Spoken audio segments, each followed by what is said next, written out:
Hello, Jason. Hello. Good to see you. Good to see you, Marvin. So thanks everyone for joining this live. We will turn to Mr. Jason Paul very soon. So we would like to make a brief announcement before we start. So please bear with us. This live is part of a research project on stigmergy network conducted by Dr. Maxi Heitmeyer from London School of Economics and myself, Dr. Marvin Saramisco Ehara from Temple University, Japan. So find more information about this project and these scholars on the stories of this channel.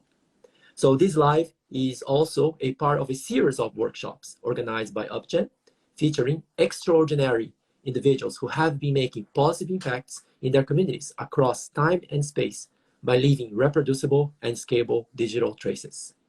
But what is up+gen, you may ask? Well, up+gen is a hub for positive changemakers, and it stands for upstanders and generators. Upstanders act on behalf of those who need their intervention to live a better life. And generators are those people that provide clear digital instructions for anyone who wants to reproduce their work and be a part of their vision. So the stigmergy network is made up of upstanders and generators like Mr. Jason Paul. So now we would like to introduce our guest speaker today, Mr. Jason Paul. Mr. Paul is an upstander and a very skilled generator. His parkour and free running tutorials have convinced many people to have a go in this exciting activity or just hone their ninja skills. But Jason is not only an accomplished parkour athlete, an entrepreneur, and an artist. Jason is also a father, a husband, and a good friend who empowers those around him by encouraging them to creatively and freely navigate the unexpected daily challenges presented to them. So please, let's all give a round of applause to Jason Paul, who kindly accepted to share with us over the next hour some of his valuable insights into how discovery, passion, and some falls have shaped his everyday decisions. The floor is yours, Mr. Paul. Thank you so much for the awesome intro, Marvin. Hello, everybody from around the world. Thank you so much for joining. Today, we'll probably have a mixed audience of people who do parkour and some people who are just interested or don't do parkour at all. So I'm going to do a little bit of an overview first, give an intro to parkour and to me, and then go into my story and a little bit of some weird and quirky story that happened through my last 17 years of parkour. So if you don't do parkour, you're going to learn about this weird, interesting subculture that works and communicates using all the modern technology to grow and interact as a community. And if you do parkour, then you're going to hear a little bit about what it was like to start parkour and do parkour when you started 17 years ago, before Instagram, just before YouTube, and the weird transition it went through. And at the very end, we're going to have some time for some questions. So please leave any questions you have in the chat. Marvin's going to monitor them, respond to some of them as we go along. And then at the end, we're going to have a Q&A section where I'm also going to answer the most prominent questions or the most interesting questions. So please leave them below. And thank you for tuning in. I'm now going to start with a little bit of an intro, and then we're going to go a little bit through my journey and some interesting stories on how I kind of became a leader in this parkour world, or one of the leaders, without really planning to or setting out to. I was just excited to do my thing, but we're going to get to that later. First, a little bit about parkour. If you don't know about it, parkour started in the 80s and 90s in France, in a small village called Lys, close, maybe an hour outside of Paris. And it was just a few kids kind of emulating their idols, like their dads who were very strong and athletic, but also anime characters like Dragon Ball and other characters like Jackie Chan in movies.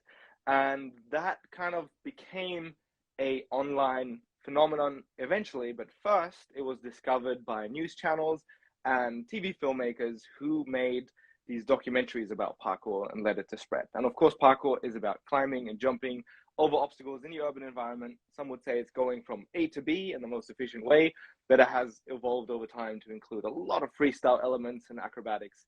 And you've probably seen it online, so I'm not going to spend too much time talking about it because it's much more exciting to watch it. You've probably seen it already.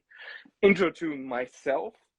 Before I met parkour, I was 14 when I started parkour, and leading up to it, I was not really athletic at all. Like, I was not this super athlete who was really good at sports already. So if you would have seen me at 14, you would have never expected me to learn how to jump and flip and climb, because I was average at any other sport I've done before. I was kind of a little bit lost when I was 10. I didn't know what sport to do. I was trying all sorts of different sports, but I hadn't really found the sport that I wanted to do. And instead of went into video games, because that's where I could really live out this curiosity I had for movement. I was playing the Prince of Persia games, where you could jump and flip and do all these cool acrobatic tricks and run on the walls. I was playing the Devil May Cry games, where you could do all these things.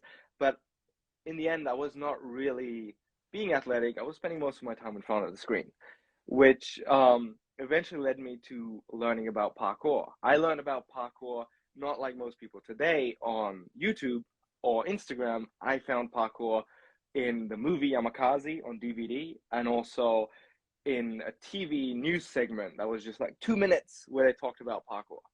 And I saw parkour for the first time, and I was like, oh my God, this is what I want to do. This is the most amazing thing. I would love to do it. But at the same time, I had no self-esteem or no idea how to start, because I was not very athletic. I didn't know how to move. I didn't have a gym. I didn't have a coach. There was no tutorials at that time, because YouTube didn't even exist. And back then, the only thing we had was a website with a list of the moves, which were about 10 different moves. And it would be like the roll and how to balance. And it would show a picture of the move. So we didn't even have a video of the move. We had a photo of the move. But me and my best friend at the time, we still decided to go for it, because for us, the adventure idea behind it was the most exciting. The kind of seeing these grown-ups jump around gave us permission to do the same. And I think that, I guess, would be my first intro to that kind of leadership and how little it needs for other people to take action. Because you would think that it's, for someone to start a new sport that's not very athletic, you would need to really guide them into it and give them this detailed process on how to start. And of course, for a lot of people that would be needed. But for me, I had this need to do parkour, this want in my life, that all it needed was for me to see some grown-ups jump around. Because inside of me, I really wanted to do that already. But because when you grow up, people are telling you, you can't climb on that. You can't jump on trees anymore. You're not allowed to go to the playground and move around. You have to do these very structured sports. But then seeing grown-ups just jump around and explore the urban environment in that way was all the permission I needed to do the same. And that is how I got into parkour. And it was very adventurous at the beginning, because we had nothing to learn from. We would basically just went out and we jumped and climbed on everything we could see. And that was how I got into it. And that was kind of when I met parkour and where parkour was at that time. A very young culture that lived mainly on online forums, no social media, no Instagram. It was really hard to connect. And that was kind of what I wanted the most at the beginning, was to find other people to connect. And if you look at it, how parkour is now, it's so much different. There's such a huge wealth of possibilities for people to learn, and that's super, super exciting. I think that's such a cool thing, is that people now, when they meet parkour, they get to meet parkour on Instagram, and they can instantly see and talk to the person who's doing it. In theory, you could see someone who's doing parkour in your city, and you could send them a message and you could say, how do I start? When I started, it was very different. It was a lot more of an adventure to start, because we had a lot less information, but it was also a lot more difficult to start. And I think that's super, super exciting, is that as we get more connected with social media, it is getting a lot easier to connect, a lot easier to start these new things, a lot easier to meet people who have the same interest to you and to connect, and then also to share what you're doing. We'll get to that later, because first I want to talk a little bit about how I was learning parkour. Back then, because I didn't have a coach, all I had was an online community. The most important tool for me was my camera. And I didn't have a digital camera back then. I had my dad's DV camera, which was a tape camera you would see the dad use in a family movie where he puts his eye on the camera and he shoots it like that with the screen sticking out. And that was basically my coach. Hey, everybody joining in. Hope it's going good. We're going to do a Q&A at the end. So if you want, leave some questions. Right now, I'm talking about my parkour story and how I got into it and how became a little bit of a leader in this weird community. So yeah, throwing it back to how I learned parkour, teaching myself with my dad's camera. That was the real beginning. Like every day I would go out with my camera and I started training by myself. It's warm in here. Take out my shirt. Take off my shirt. I started training by myself in the beginning because first I had my best friend and we started together. And then he met his first girlfriend, and then girls were more exciting than parkour for him. Maybe for me too, but I wasn't able to get a girlfriend at the time. So I was stuck doing parkour by myself. And I had the big challenge of how do I get better at parkour? Because at the beginning, when I started, it was, of course, the first thing is this like sense of adventure. This is something new. This is something exciting. I got to try, and all I wanted to do is go out and do it. And it's this big, like, this big journey to embark on. And first, it's just fun to go out into time. But eventually, you look at videos of other people doing parkour that are really good, and you are seeing all these cool things they can do. Like, oh, he can jump and roll, and then you try to do it and it doesn't work. And he's doing running up high walls, and you're like, how does he do it? I don't understand. And you go out and try to do all these different techniques. And for me at the beginning, it was very hard to do them, and because I was not very fit and I had nobody to show me how to do them. So I had to kind of figure out how to learn all these moves by myself. And luckily, I had this initial inspiration to go out and do it. And once it was fun for me, I had the motivation to get better. That was then the next step is like, okay, well, I really like this. That's really exciting and really awesome. But how do I get better at it? And nowadays, there's a lot of tutorials out there. But back then, there was zero tutorials. YouTube was just starting, but we were able to upload our parkour videos. But back then, parkour videos were very different from how you see them today. If you see a parkour video today, it's beautifully shot. It has all these exciting angles. The camera's moving and chasing behind people and making it very dynamic and exciting.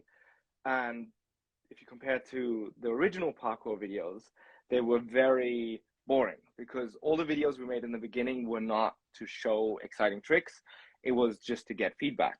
So every video back then was uploaded and it was always the same. You would film the trick from the side so you could see the technique exactly. And then I would upload that video to an online forum, and all the other people that were doing parkour, which were not living in my city, they were living all across the world, they would comment on my technique and they would say, you can do this better, you can land better here, you can do that better. So I was getting feedback from all these other people in this online community that were all figuring it out at the same time. Because what happened with parkour is that the French kind of came up with it, and then they take charge of the community. They inspired with their first parkour videos. They inspired tens of thousands of people to start this new sport, but they didn't give any guidance to them. So all of us, all the people in my generation, were kind of left excited and motivated, but not informed. So that's why we started teaching ourselves. We basically were these thousands of people who wanted to learn parkour, but nobody really had an idea. We all just had a little bit of an idea, and we were helping each other out. And so the way it happened is that, say, this one guy in London would figure out, oh, this is how you can roll, because he would maybe come from a judo background, and then he would share his tips on rolling, and then I could implement those on my side. And then someone else might figure out how to do a wall run in the ideal way. And then we would always give these tips to each other. And that way, all these with very little information individually were sharing that little bit of information, and that became concentrated in these online forums, and we were all giving each other feedback. And that way we managed to learn a lot faster than if we were all by ourselves. that connecting factor was really essential for this initial parkour community to shape. Because in the beginning, there was no parkour community. There was a very little parkour community in France.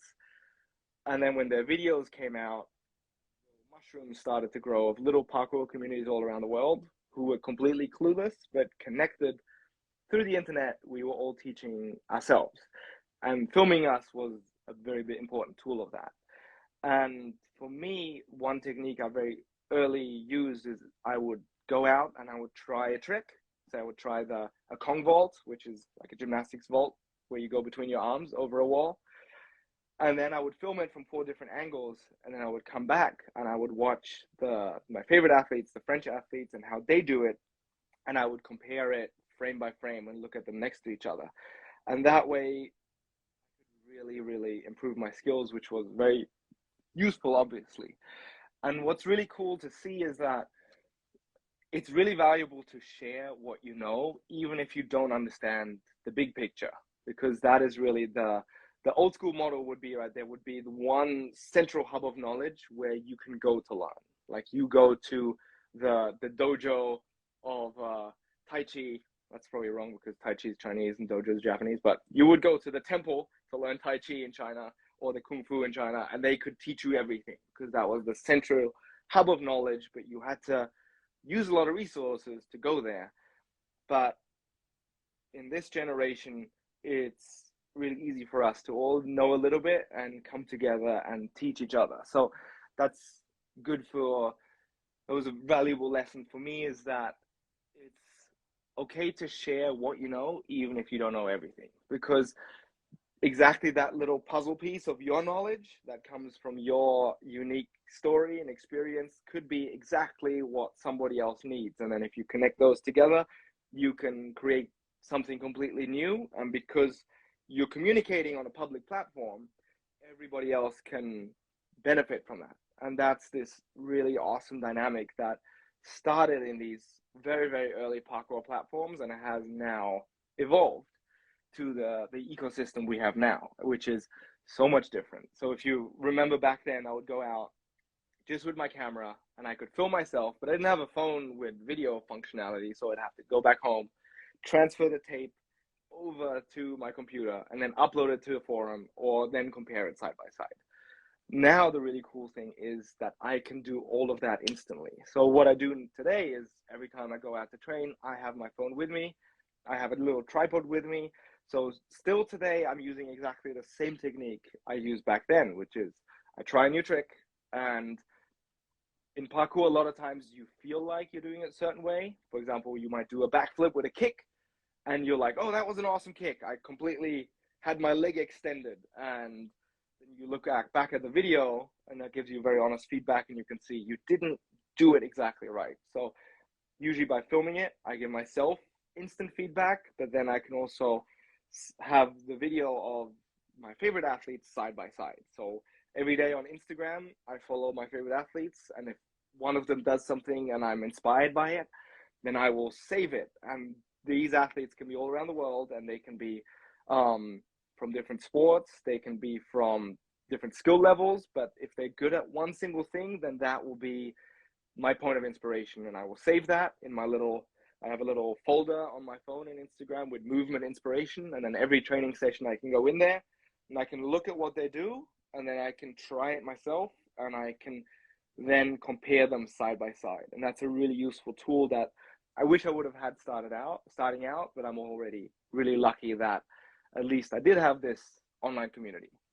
Yeah, and Joe Sanchez is just commenting it's the same with calisthenics and with breakdancing. Yes, I've made exactly the same experience with those communities as well. And it's really cool to see that you can be the only person in your city who's into calisthenics or breaking or parkour or whatever it is, building model ships or looking at the stars with your telescope.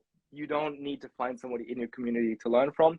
You can find that online now in this network and you can get feedback. And from the very first day, by sharing your experience, you can actually add to that network because you might know something that they don't know. And that's really cool. And that was really important for me to learn.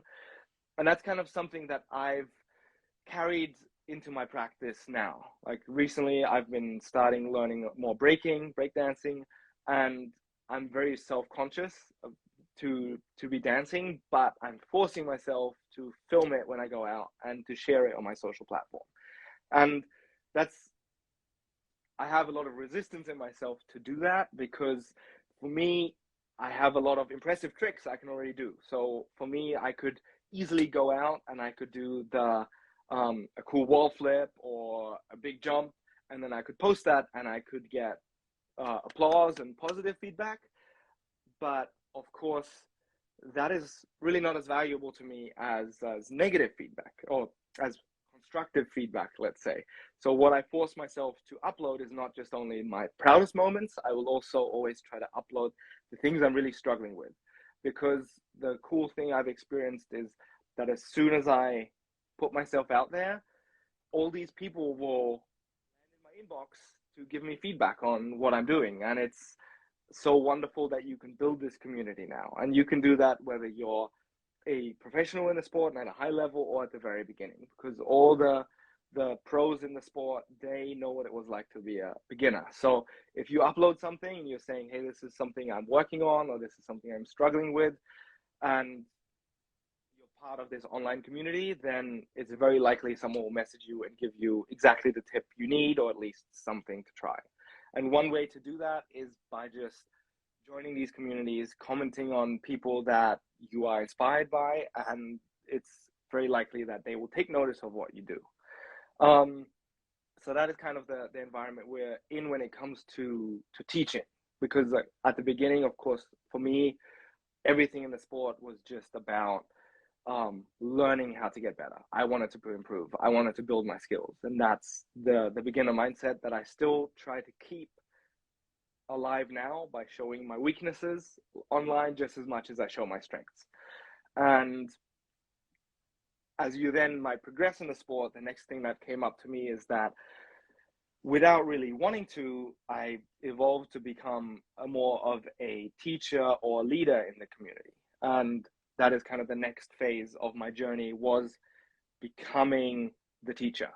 And back then, when I was 16, 17, there was no, I mean, there was YouTube, but I didn't realize how valuable it would be to upload my knowledge to the internet, because I still felt like a beginner myself.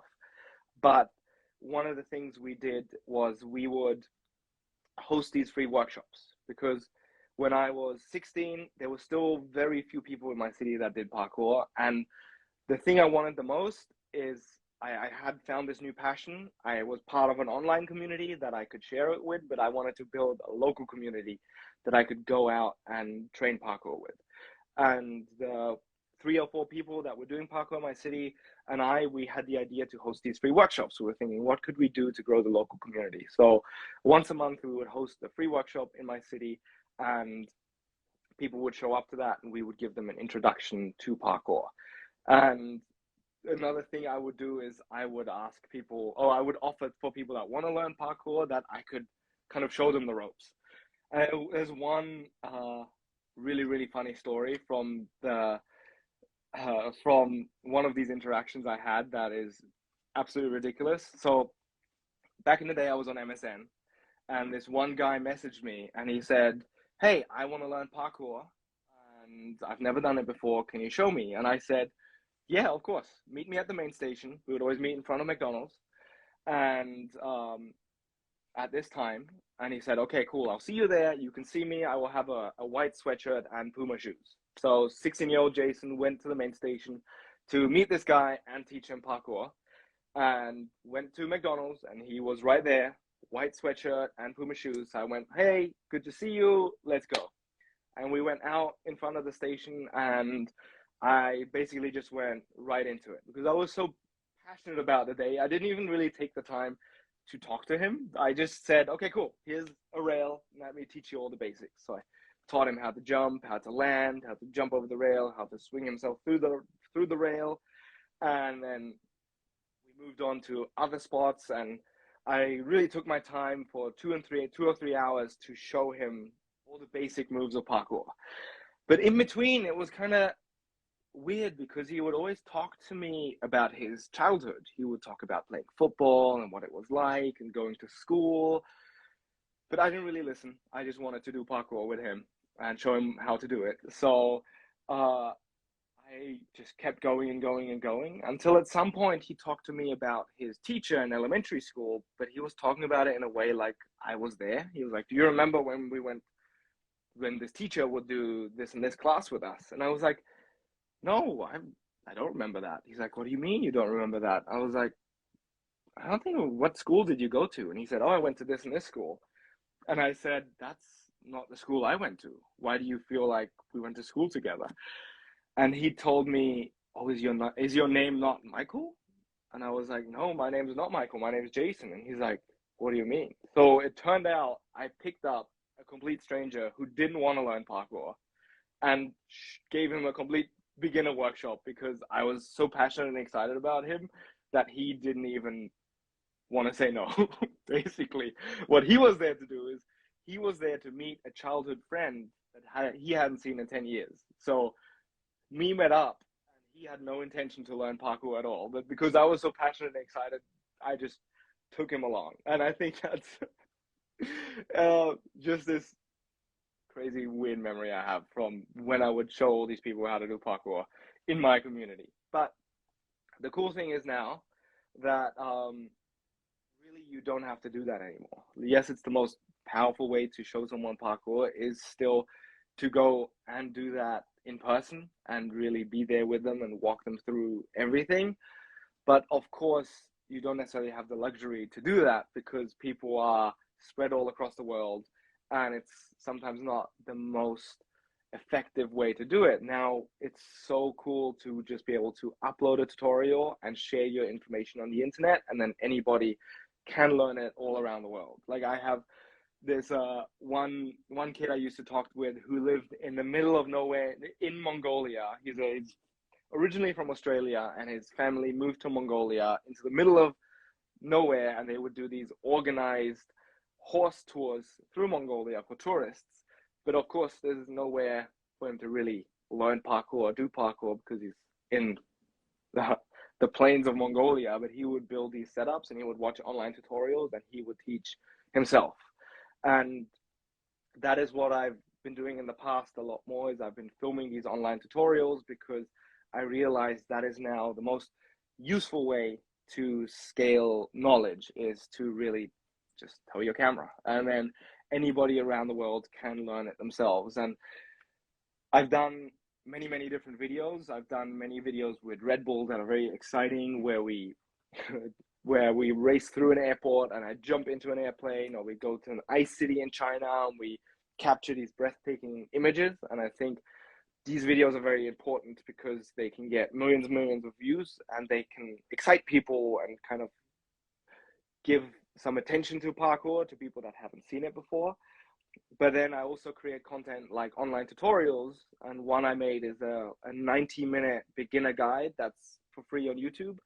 And that video has, I think, more than 2 million views, and that's really something that I'm the most excited about, like, because every view on that video means someone was interested in parkour and really got into that. So I think that's something for you to take away, is pretty much anything you're interested in, there's an online community and an online tutorial for you to start. And it's totally fine to start with an online tutorial, even if it's not the ideal way. Of course, you will make some mistakes and it might be a little bit more challenging than having somebody teach you in person, but online tutorials are so useful to myself in everyday training. I watch online tutorials like regularly every week. I'll watch them on Instagram or on YouTube from different sports just to learn and soak up knowledge. And I can recommend that to anybody out there. If you're interested in something, don't wait for the right gym, don't wait for the right person to come along. Just go on YouTube or on the internet and find a free course or a paid course and just get started and share that journey from day one, because you don't know who's watching you. You don't know who of your friends is interested in what you're doing. And I think one important thing to say is that when you start, there's a chance of you getting positive feedback, but also there's probably a bigger chance of you getting negative feedback. And I think that's maybe not talked enough about, because um, for the people close to you, it can be kind of weird when you make a big change in your life. Like for me, when I started parkour, I was not really athletic. So I think from like my parents, they were very worried about me. They were saying, are you going to get hurt? Be careful. This is dangerous. And I don't want to see you go on rooftops and fall off and hurt yourself. And there's going to be worry attached to you starting something new. And it could be expensive for you to start a new hobby as well. If you want to get into BMX or skateboarding, it's not like parkour where you can just go out barefoot even and do it. You will have to get a bike or you have to get a skateboard.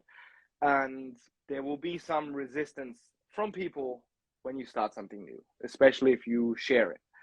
And also there will be people making fun of you if you start something new, because at the beginning, you're not going to be good at it. And that was also parkour journey. People, like my friends, would make fun of me. You're jumping around like a kid. This is silly. What are you doing? Just come out and hang out with us. And it was in a very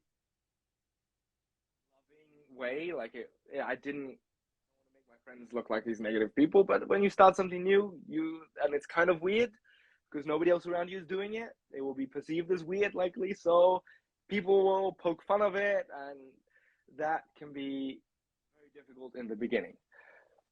But also, if you might find somebody that is really into it, and maybe they're afraid to admit it themselves, right? Maybe you post on your Instagram story, I'm really excited about plants all of a sudden, or I want to learn calligraphy, and I'm really shitty at it right now, but this is my first attempt.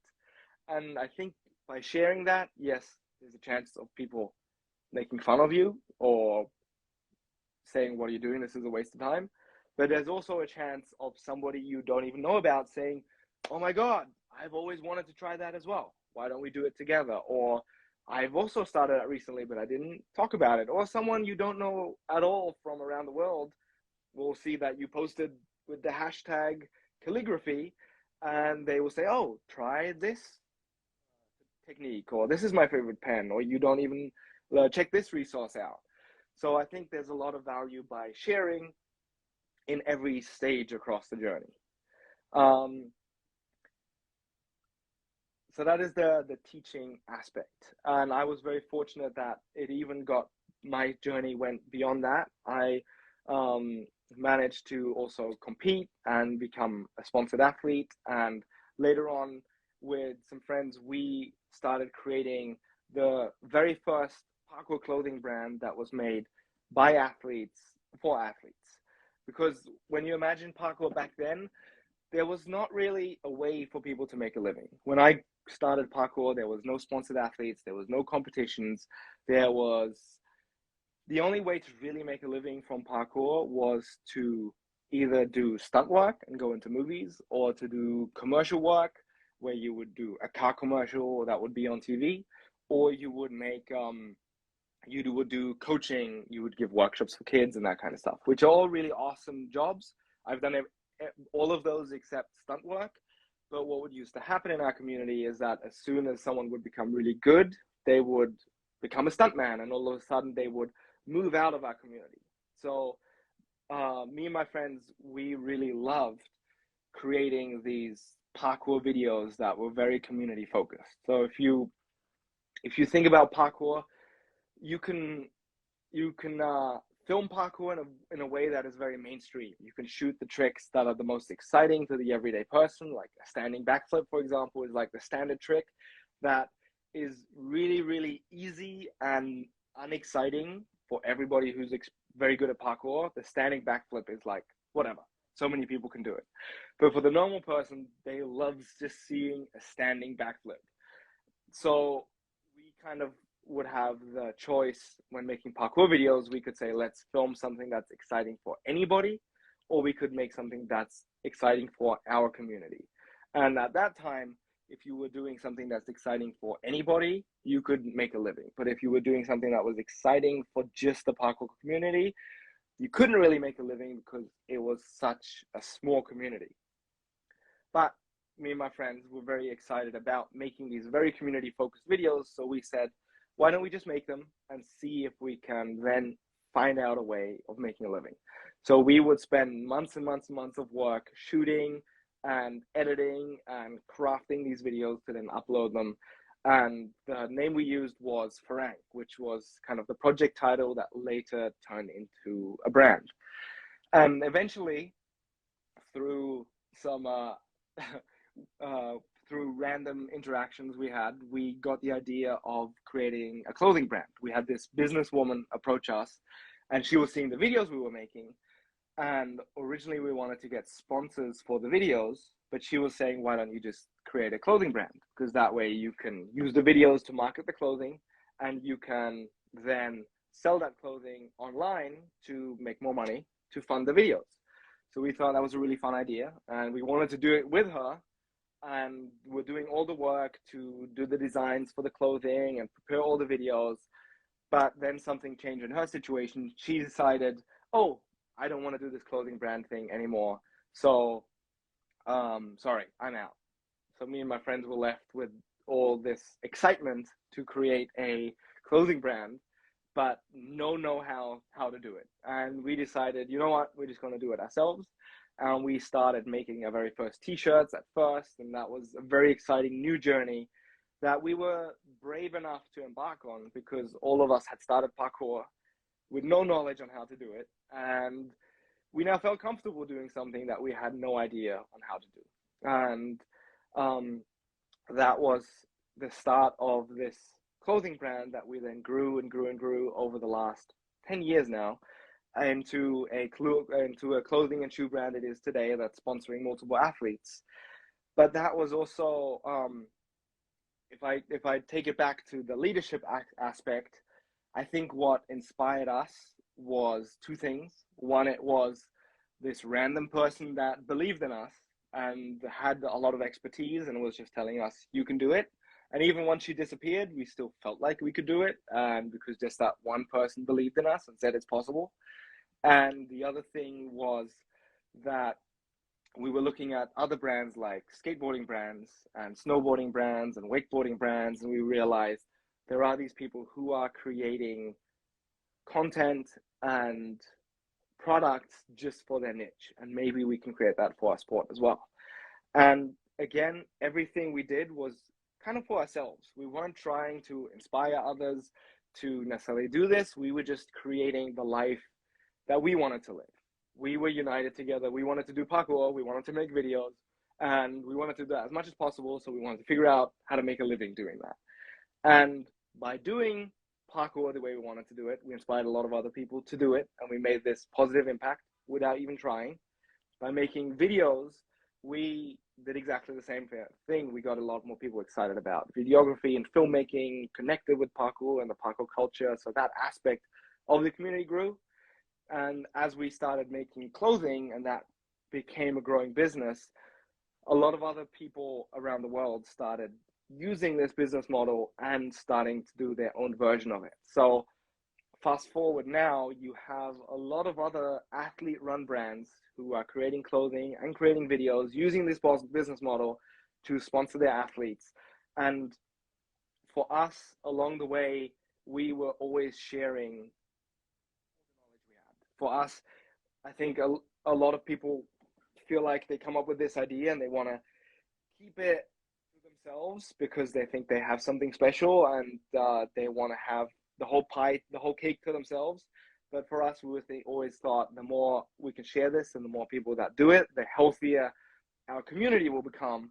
And instead of just trying to take everything from a small cake, let's try to make a bigger cake. So even if we have a smaller percentage of that cake, the community can grow and we will still be better off in the end. So I think the lessons behind that for myself, I learned was, one, it's on one side, it's really good to be selfish, because by doing what you want, you can be very specific and just live by example, and that is actually the best way I found to inspire people. Is not to just tell people what to do, because they're not going to do it, but to just, and you don't even know if they're the right people for that message, but by just doing what you want to do, and the right people will find you if you do it well. And so that is kind of the selfish aspect of it, but then be very selfless in sharing the knowledge and not being afraid of competition, because that is what's going to push you. That's what's going to grow you. And again, by those people becoming better, they're going to learn new things, and they're going to share what they learn back with you, and that's going to make you better, and that's going to make you succeed. So that is kind of what I learned. So be selfish and don't be selfish at the same time in different aspects. And it's really cool to see where the parkour industry is now, because it's this beautiful, thriving community that's still doing exactly the same thing. We're all striving to be the best version of ourselves. It's not a team sport. You're doing it by yourself, and you're kind of promoting your own version of the sport, but everybody's taking inspiration from each other and growing each other. And I think that kind of gets me to where I am right now. I'm looking back at 17 years of being in this awesome community and watching it grow and watching it go from this infancy it was now to what I think is probably now the puberty of the sport. We're still finding ourselves, we're still creating ourselves, we're still learning a lot and growing. There's a few things that are established, but they're still really changing and growing, and there's a lot of exciting things to come. And I think social media is such a powerful tool that we have now that it really just amplifies, because all the things that were true before, that I talked before about, are still true today. Like, start what you're interested in, even if you don't know the perfect way to do it yet. That was true back then, and it's still true now. And yeah, connect with people that are like-minded. That was true back then, but it's so much easier now. You have so much more opportunity to do that. Teach with other people, even if you haven't figured out everything yourself yet, because you might have exactly the missing puzzle piece that they know. And be selfish by doing what you want to do, and then you will lead by example. And also share knowledge along the way, because that is going to grow the cake for everybody, and then you can benefit from that. And I think those are the lessons that I learned for myself and that I still live by today. And I feel very lucky to have started parkour in a time where I kind of got to experience both. I got to experience what it was like to have no knowledge, and I also got to experience what it is to live like now in a community where you can have access to all these people at the same time and talk to them and get more information that you need. Actually, it's the opposite problem right now, right? Instead of having no tutorials, you have 30 different tutorials that are telling you slightly different things. So I think that is really the opportunity, but also the challenge. And I think that is all our responsibility in how we use social media looking ahead. With your phone in your pocket, you have this amazing tool, and I'm so excited about how connected we all are nowadays. And it's going to amplify exactly the things that you consume.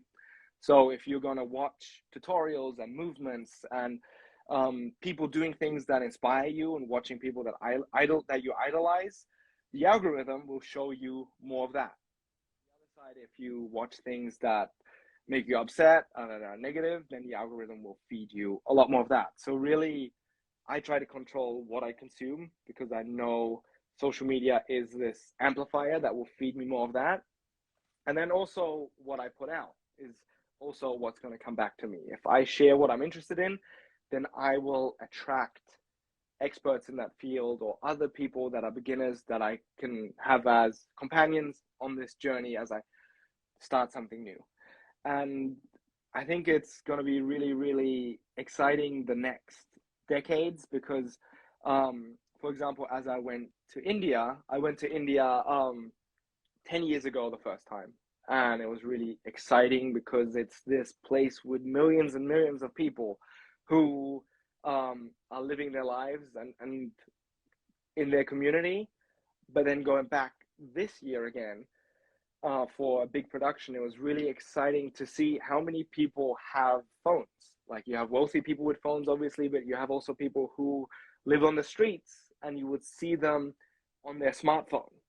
And to me, that was so exciting because all these people who have so much potential are now connected and can learn and can feed off everybody else. And I think we're going to experience that. Like in the Western world, we get to experience the beginning of this connectedness, but more and more people all across the world will come together, be able to search information, be able to translate information. Now you can share videos more easily, which back then you couldn't do because phone networks were not fast enough. So this information is going to become so much more available. So we're going to have so many more people joining our communities worldwide. And that's super, super exciting to me, and really exciting for me in the future, because especially in parkour, the more people from different backgrounds come into it, the more spice is kind of added into it. Because if you look at the parkour sport, where you're from really changes your style of movement. If you're from England, you have a lot of brick walls. So all the UK guys are really good at these big precision jumps and big roof gaps and flowy long lines.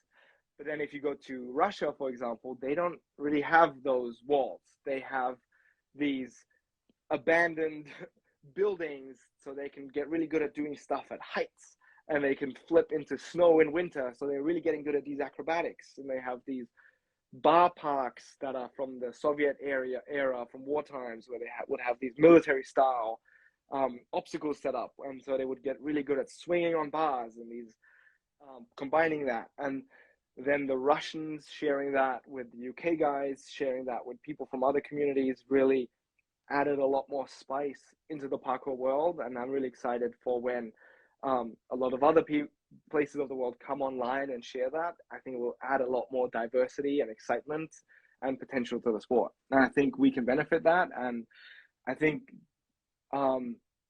consuming that and also adding your own to this community is just as relevant today as it was back then. You might feel like you've missed the train. There's all these people who were part of the community 10 years ago who are leading it now, but now is better than ever to just add your own and tell your story, and be inspired by leaders, but also inadvertently by sharing, become a leader in your community and worldwide. And that's really exciting. And that's kind of the wrap up of what I was excited to talk about, talking about leadership today. And now going to go to Q&A. Jason, everyone, please, round of applause to Jason. As a researcher scholar, like there's so many points I like to dig deeper with you. It's amazing. It's a very, very interesting talk, and I'm looking forward to follow up with you after that. But there were so many points. I start off actually asking a question to you that somebody left in very early. I missed the person, but I think he or she said that, what keeps you motivated after these 17 years in the sport? Where do you find your motivation to keep on and be a leader in parkour free running?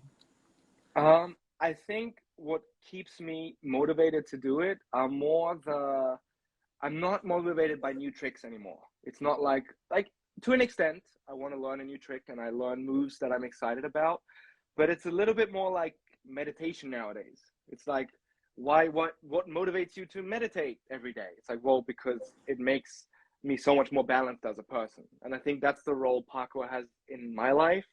It keeps me fit and healthy. It also gives me balance to my personality. It gives me something to kind of to overcome my fears, to practice that, to meditate, to switch off from daily life. It also gives me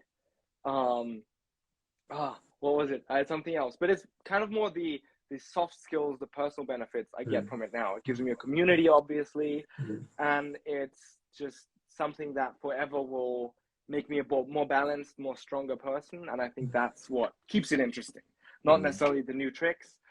And I think that will keep it interesting forever for me, just how, meditation is interesting, even if you're 80 years old and you've been doing it for 60 years already.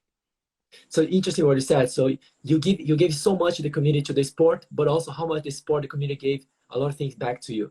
So it's really interesting how these two ways exchange works well for you. Somebody asked another question here, very interesting, about the growth. What is the next step of parkour? And you mentioned that you see this sport activity is still in its puberty. So how do you see it's going next?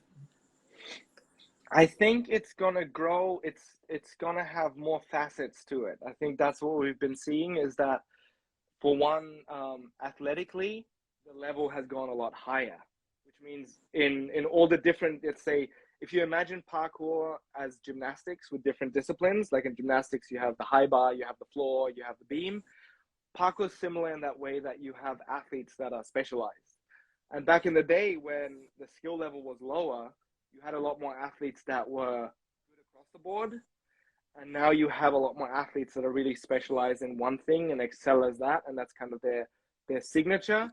They're still good at the other things, but you can't be good at everything anymore. So I think athletically that's changing, which is exciting because you get to really watch all these aspects push to their limit. But also you have a lower barrier of entry, because back then you needed to be really excited to want to learn it, and you had to go through all of these hurdles to learn it. You didn't have a coach, you didn't have a gym, you didn't have a community. Where now a lot of cities have gyms and existing communities, there's online tutorials. So you have a lot of more people who are more just hobbyists doing it, and that's really awesome to see, because it can, it can become a bit broader in its appeal. And so it's very interesting too. Like, just jump to the next question. So somebody asked you too. I think a lot of people listen to you here. They are parkour fans. They are into this activity and they want to be noticed. And you mentioned a few techniques they can do to get noticed. But is there anything else you want to add? You want to say to those who to get noticed online and to make a life out of their passion, parkour? Yeah, I think it's a really good question on how to get noticed and how to make a living. Those are kind of two different topics. I think the easiest ways to get noticed are also the hardest. You could win a world championship. You will definitely become noticed. And also you can just interact with people that also care about it. So one way would be to see, if you see an athlete do something that inspires you, don't just leave a like, leave a comment.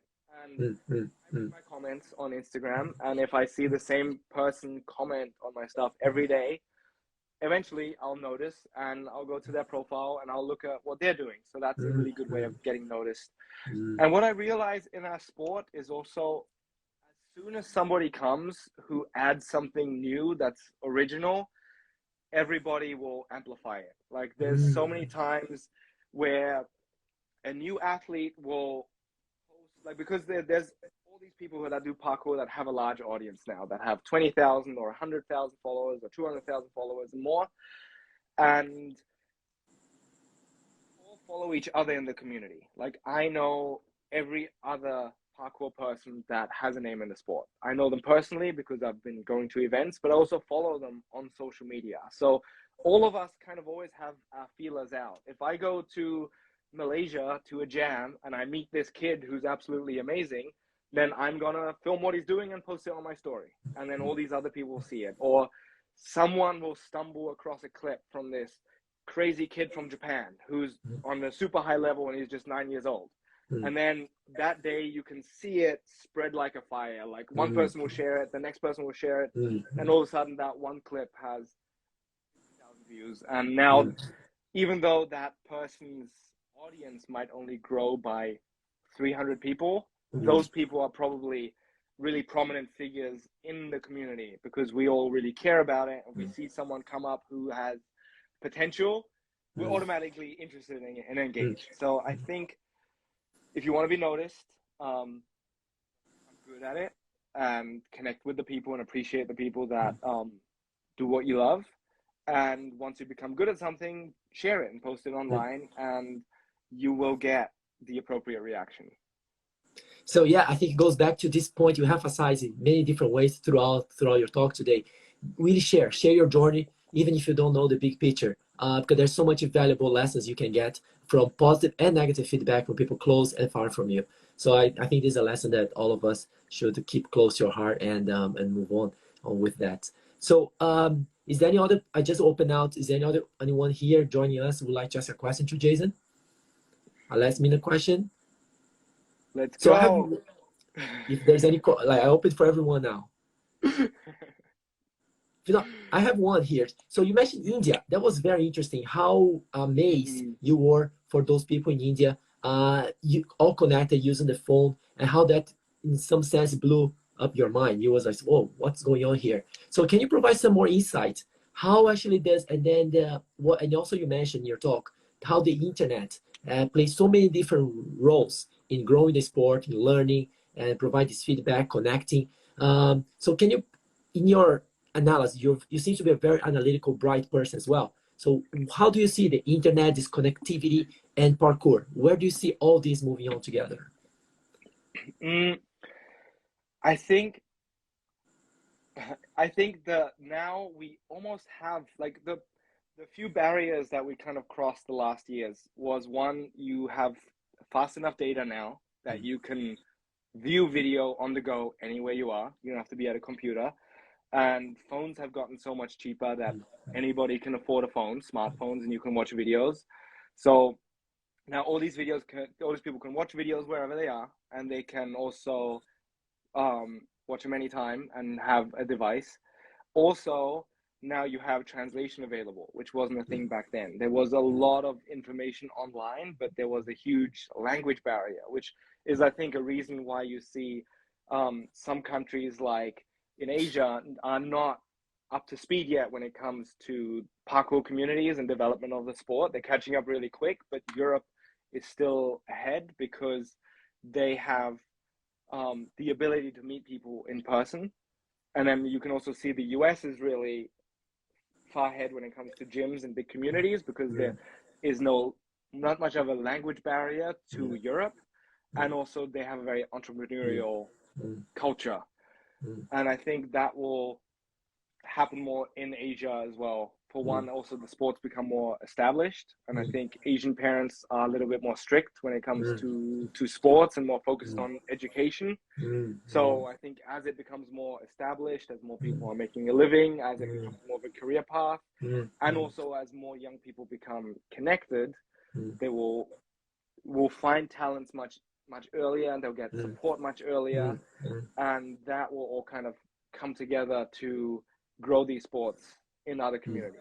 And parkour also has the benefit that we don't have any cost associated with it.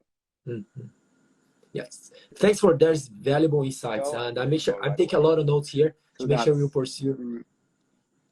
Sorry, the line cut a little bit, but now we are heading to the end. So I like to everyone around here just give a round of applause to Jason for his time and find time in his busy schedule to be with us. I just want to end sharing here some quick announcements. So we really like to all of you to share your passion as a positive change maker by using the hashtags Trace Your Passion or Be a Trace or Stigmergy Network, because we want to find you. We want to know what you're up to and what you've been doing. It doesn't need to be on parkour, free run. It can be anything, as Jason has calligraphy and other activity that you're passionate about. So, and also please follow us on Instagram, on YouTube for the latest news and upcoming events we'll be hosting. Thank you all for your time, especially to Mr. Jason Paul for all these very valuable, worthy lessons and insights. So I hope you all enjoy, and I see you all next time. Thanks again, Jason. Thank you so much. It was really fun to have this new angle of thinking about my sport and culture. It was really fun to explore this topic with you. Thanks, Jason. Have a great afternoon there in Frankfurt or wherever you are. Yes, have a good evening in Japan. Talk soon. Cheers. See you guys. Bye-bye.